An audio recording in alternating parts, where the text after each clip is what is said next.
Financial Planner. Follow us on YouTube.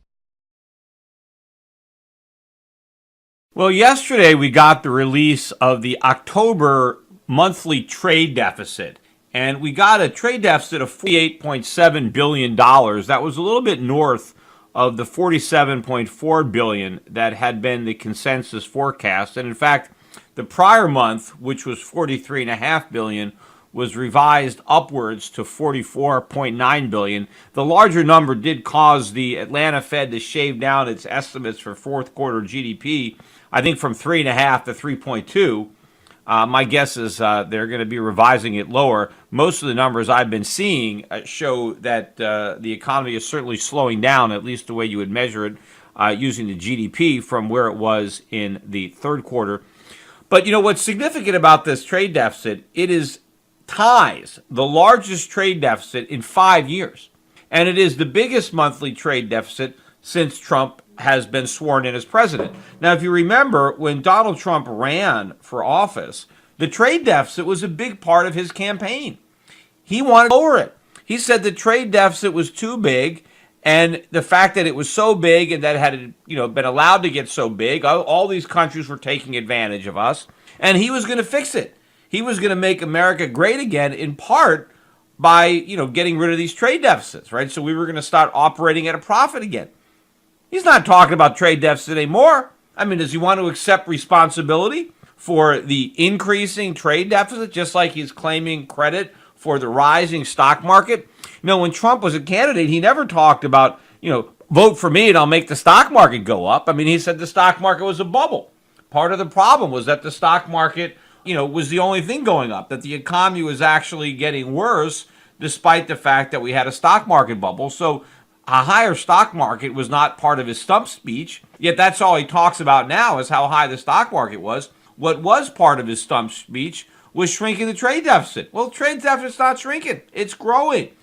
And in fact, I believe that the trade deficit is going to end up hitting an all-time record high during the Trump presidency. So it's going to be a complete failure.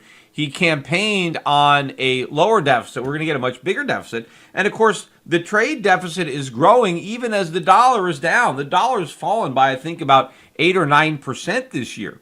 Now, most economists always tell you, well, if the dollar goes down, that's going to be good for trade, right? It's going to be good for our exports. It's going to make imports more expensive, so we'll import less, we'll export more. None of that happens. See, what actually happens when the dollar goes down, it simply makes our imports more expensive. And so our trade deficit goes up. It's not like we can just buy domestically produced goods instead of foreign produced goods, because we don't produce the goods. We have to import them. We just have to pay more to do it. And the trade deficit goes higher. And since I believe the dollar is headed a lot lower during the Trump presidency, that means the trade deficit is heading a lot higher. That's exactly what happened under Bush. The dollar hit an all-time record low under George W. Bush, and the trade deficit hit an all-time record high. And since I think the dollar is going to take out the lows that it established under Bush, I think the trade deficit is going to take out the highs. Now, at some point, of course, the dollar will lose so much value that Americans will stop importing. They'll be too broke. So consumption is going to go over the edge of a cliff.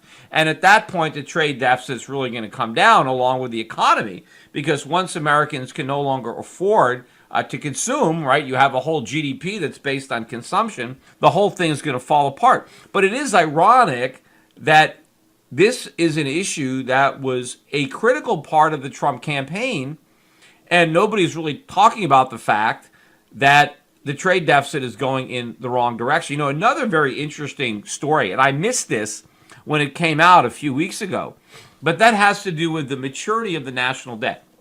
One of the things that Trump talked about a lot when he was a candidate was the fact that we needed to take advantage of the low long-term interest rates by locking these rates in, right? By refinancing the national debt and selling more 30-year government bonds rather than short-term government bills, right? Lock in these low interest rates, take advantage of it. In fact, he was critical of the Obama administration for not having done this on behalf of the American people, not locking in these rates. Now, I remember when he was saying that, I was telling people it's not going to happen. In fact, I remember listening to a speech Steve Moore gave at the Money Show, and he specifically talked about how Trump was going to do this, how he was going to, lock in these low rates. And I said to Stephen after the speech, I said, he's never going to do that. It's impossible. Because if he actually tried to do it, the rates wouldn't be low anymore. Because interest rates would really move up, and that would, undermine the whole bubble economy. And so I said it was never going to happen. And now I read this article where the Treasury Department under Trump has actually announced a plan to do the opposite of what Trump campaigned on. There's one thing you could say about Donald Trump. He's consistent, right?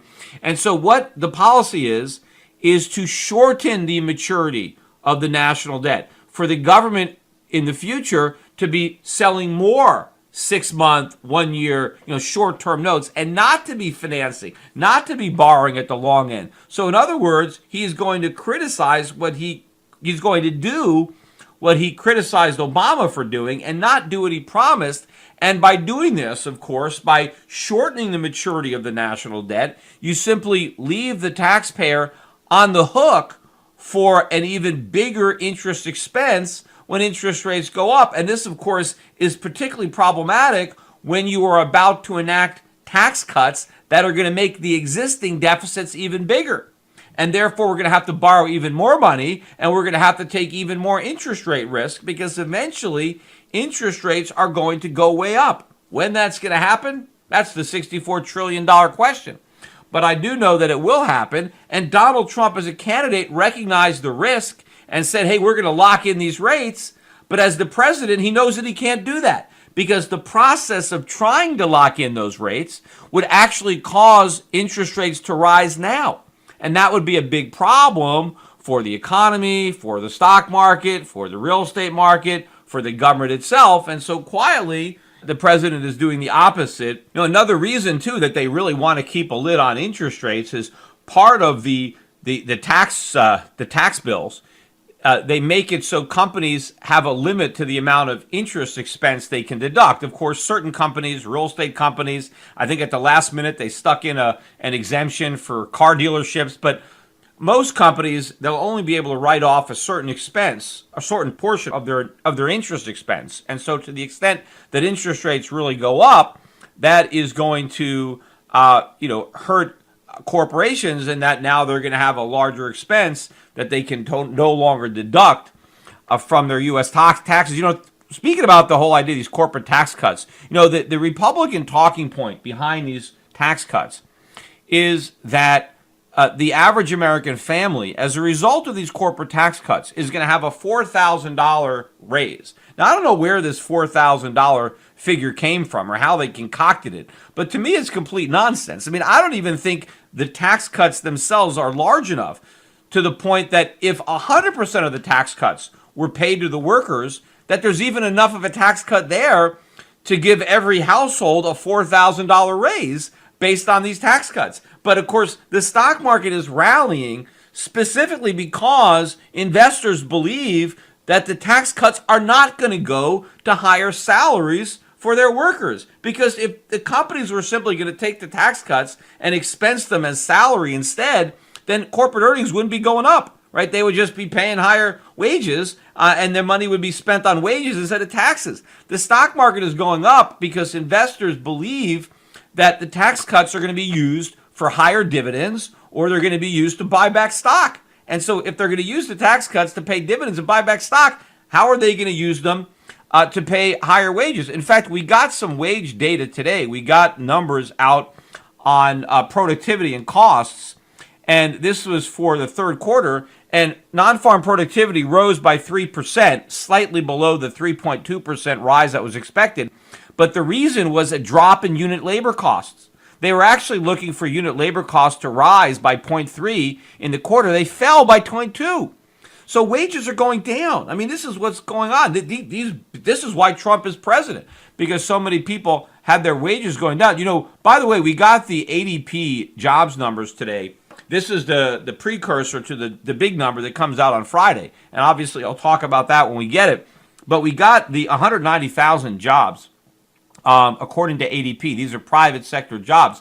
And a lot of these jobs, we had a big number in manufacturing, which is weird. We don't normally have a big increase in manufacturing jobs. This was, I forget what the number was, 40,000 or some odd. It was a big number. The decline, we had a decline in construction. But if we really have more manufacturing jobs, A, why are wages going down? And B, why is the trade deficit going up? I mean, if we're hiring more workers to manufacture stuff, why aren't we exporting that stuff, right? So if we're really, growing manufacturing jobs, wouldn't you see the result of that in the trade numbers? Because manufactured stuff can be exported, right? Those are real goods that supposedly are being manufactured, and either we can export them, or if we're manufacturing stuff ourselves, well, wouldn't that mean we have to import less stuff from abroad if we're making the stuff ourselves? So a lot of those numbers don't even jive. But to me, I'm seeing stagnating wages and an economy that is really just hyped up on a bunch of optimism that's based on a lot of expectations of growth that's going to come from these tax cuts that's not going to be there. You have all kinds of high hopes, which are eventually going to be dashed. By the way, Al Franken in the news again today. Now you've got almost a dozen Democratic senators calling for Al Franken to step down. Resignation. The latest, we have another woman who has come out and accused Al Franken of forcibly attempting to kiss her. Right? He didn't actually kiss her. He attempted to kiss her. And according to the way it's described, he attempted to forcibly kiss her. Now, I read her account of it, and apparently, he tried to kiss her, and she moved her head, so he didn't actually kiss her, and then she left. Now, to me, is that a forcible attempt to kiss her, or did he just attempt to kiss her? I mean, because force would imply he grabbed her, like he held her down or something. I mean, if you try to kiss somebody, that doesn't mean that you're forcibly kissing. I think they're trying to make it sound worse. Maybe it was an uninvited kiss. Maybe she didn't give him permission to kiss her. And in fact, he didn't kiss her. He tried to kiss her. He leaned in for a kiss. She turned away, and so he didn't kiss her. I mean, if he was forcibly trying to kiss her, I bet he would have kissed her. And he's probably bigger than this woman. And so if he wanted to kiss her by force, he probably would have kissed her. The fact that he attempted to kiss her but failed, to me, means he didn't try to do it forcibly. He just tried to kiss her, and she obviously didn't want to be kissed. Now, I have no idea what might have gone on between the two of them.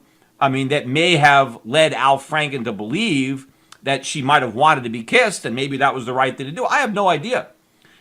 But one of the things that this woman has alleged, and I don't believe this actually, I think this woman is making this up, is that she said that when Al Franken tried to kiss her, he said, "It's my right as an entertainer. Like, I'm just claiming my rights to kiss you because I'm an entertainer."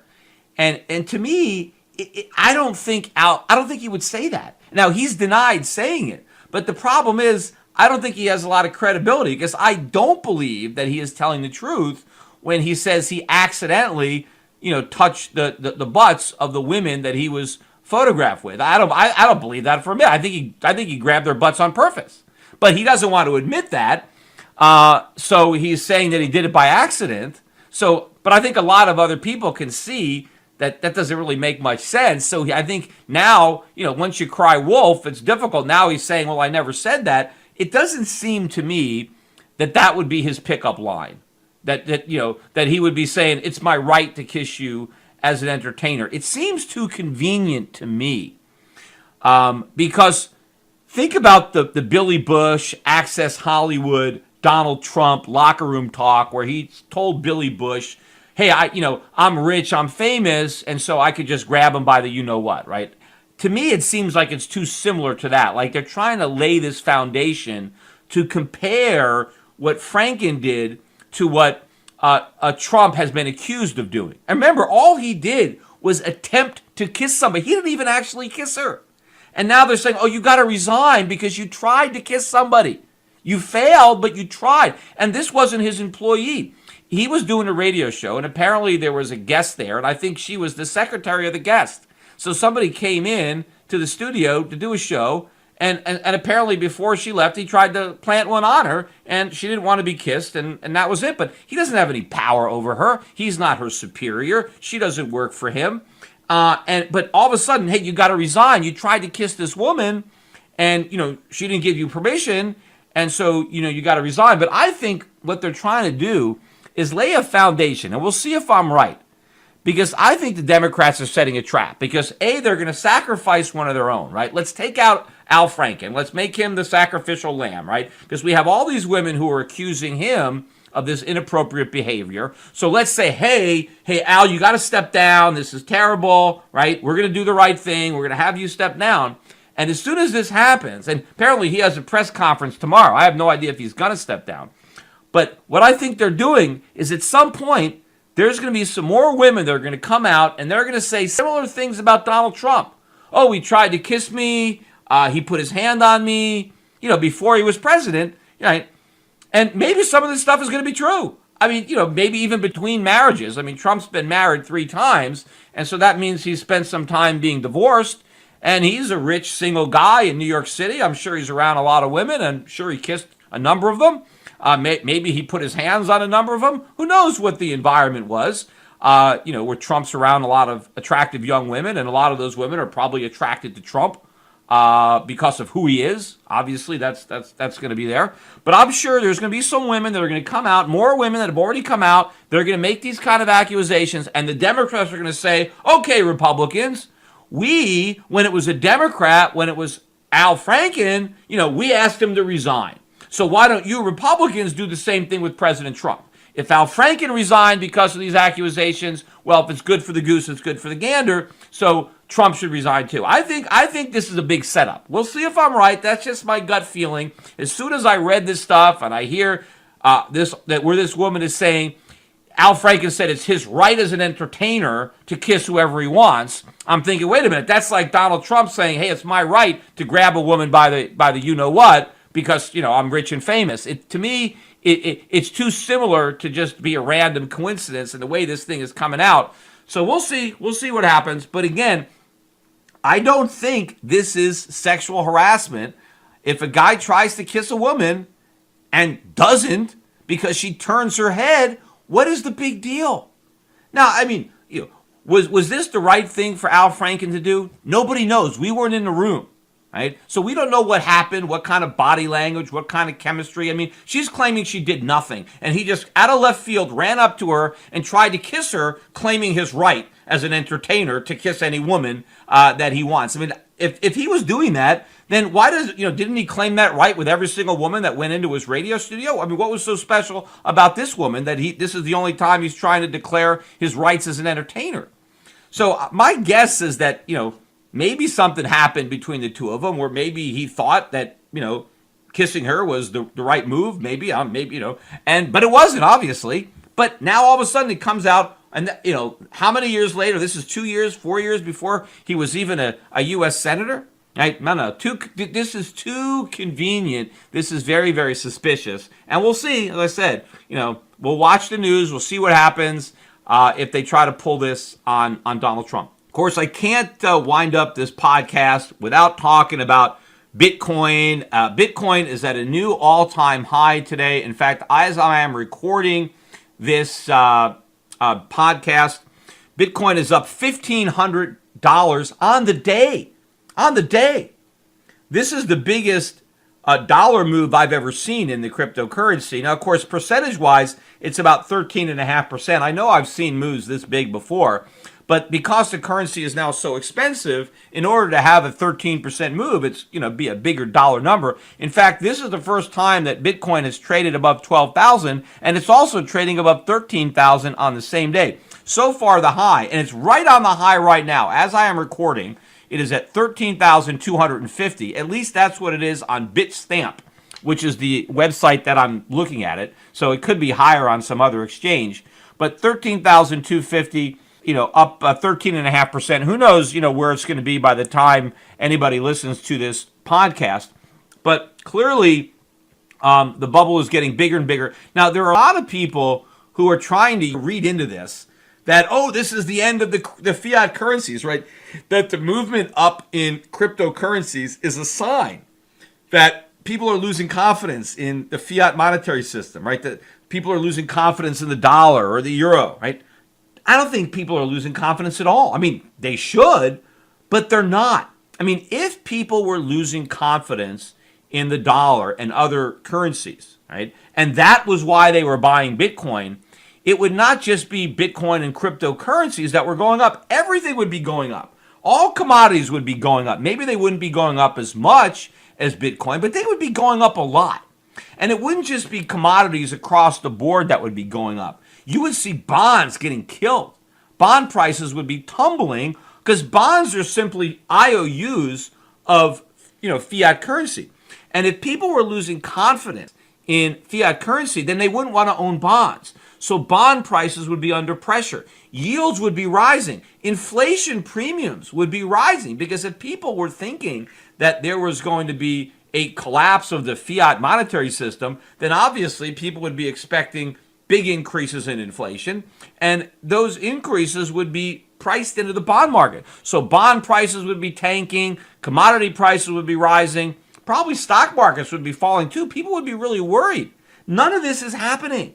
And that's because what's going on in the cryptocurrency space has nothing to do with a loss of confidence of the dollar or any other currency. I mean, some of the people that bought cryptocurrencies 4 or 5 years ago, some of the libertarian anarcho-capitalist guys, they didn't have any confidence in the dollar. And so, they bought cryptocurrencies. But the people buying it today, it's got nothing to do with whether or not they have lost confidence in the dollar. In fact, the reason they're buying cryptocurrencies is to get more dollars.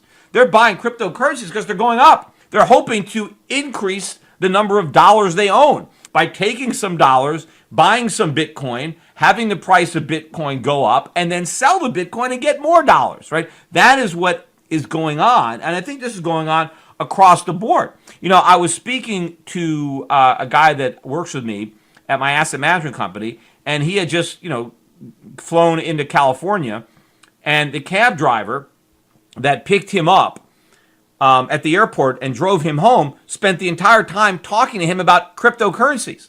And he showed him his wallet and the currencies he owned. This is a taxi cab driver, right? And so this is, your classic, when the taxi cab driver is giving you stock tips. This time it's not stock tips, it's cryptocurrency tips. He's telling you which cryptocurrency to buy. Back in the real estate bubble days, the cab drivers were buying spec homes, right?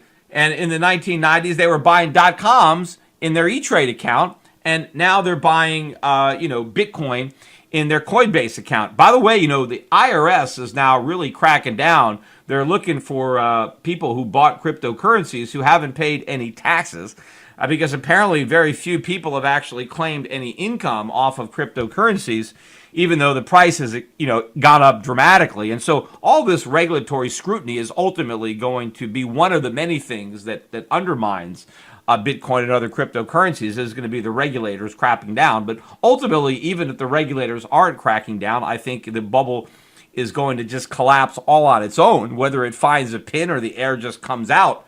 But Alan Greenspan was on CNBC today. And of course, they asked him about Bitcoin because they asked everybody about Bitcoin. In fact, all they talked about today was Bitcoin. Every time I turned it on, that was the topic of conversation. And it reminded me very much of the way they talked about, KTEL or, whatever these, stocks were, the Globe.com back in the 1990s, right? They were all over these internet stocks. So they're talking a lot about cryptocurrency, but they had Alan Greenspan on there.